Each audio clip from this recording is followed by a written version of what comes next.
Hey guys, my name is Logan, and today I'm going to be installing a new part that I got from Trueheart, and it's going to help tie my rear end suspension all together and look really, really cool. And what I've got here is a rear subframe brace. It looks just like this guy right here, and it's going to be going down under here and tying my control arms together. This will help stiffen up my rear end and make it look really, really cool at the same time. So without any further ado, let's jump right into it and get started. All right, so in a previous video, we installed these lower control arms, and basically our subframe brace is gonna be bolting up all along here and connecting these two guys together. If you're gonna be doing this yourself, I highly recommend grabbing some PB Blast or WD-40 and blasting all these bolts. Now, this car is fairly rust-free, but there is a little bit of surfaced rust that's built up, and it causes these guys to seize up really easily. All right, so we've got both of our lower control arm bolts out of our subframe now. So now I think we just got to figure out getting this stuff all disconnected and pulled off. That way we can put the subframe brace on, and instead of this bolting to the subframe, I think it bolts directly onto the brace itself. Alrighty, and then roughly 5 minutes later, we've got everything unbolted. I highly recommend that you guys use some sort of WD-40, PB Blast, or something along those lines. You really don't want to snap these bolts. If you do, it's not the end of the world. You can like extract them. It's not a total pain, but it does make your life a lot more difficult, and it makes them come out real fast. So use some kind of cleaner or something to get the if it's rusty. That'll help you out. Now we're gonna grab this guy, mock it up, and make sure everything fits nicely. All right, and just like that, we've got this thing bolted up in its place. Now, I'm not gonna lie, this install was easy, but it was also difficult in the fact that I didn't know where the heck stuff was supposed to bolt in. I had to unbolt one screw, but not the other on my ABS lines. And this guy doesn't even have a top bolt that's supposed to bolt into, just the bottom one. I think that's probably just because Trueheart is expecting you to buy their sway bar, which I might do in the future. We'll see. I definitely want to upgrade this thing regardless, though, whatever I get.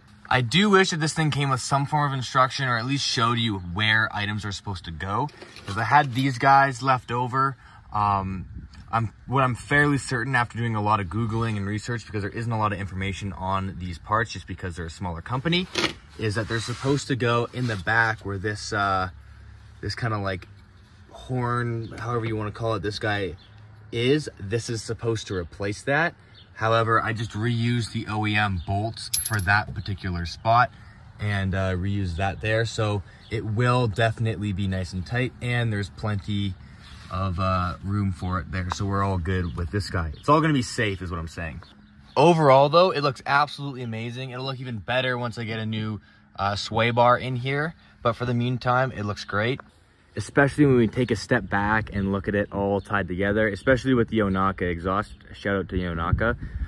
It all flows really well, and I'm excited to see how it's gonna look. One thing I have been considering is that since I got this thing in now, is cutting out this section of the bumper. Now it is a facelift, so it's kind of funny because I swapped the facelift bumper over because this Integra is a 96. But I thought it'd be cool cutting this out. This part kind of droops down a little bit, but if I cut this out, then it may make this a bit more obvious. Of course, then I'd want to get a new sway bar, and I'd probably want to paint the where the trunk comes down to about here. You can kind of see the jack point right here. Overall, though, I am pretty happy with how this turned out. Considering the not understanding exactly where everything goes, it did still all go together pretty easily, and I had this fully installed in about an hour. That includes a lot of bolts that were being really annoying as well. So if you guys are looking for any kind of suspension components, anything like that, and you're looking for something on the cheap, and you're not worried with trying to figure out exactly how things go, or maybe if it's a little bit difficult to bolt something up, then I would highly recommend getting Trueheart. I have their coilovers as well, and I've been running them for around 2 years, daily driving them on and off, and they're still just as good as when I got them. I have the lower control arms, as you guys saw, and now the subframe brace. Everything looks great. The control arms have been great, and it is a noticeable difference.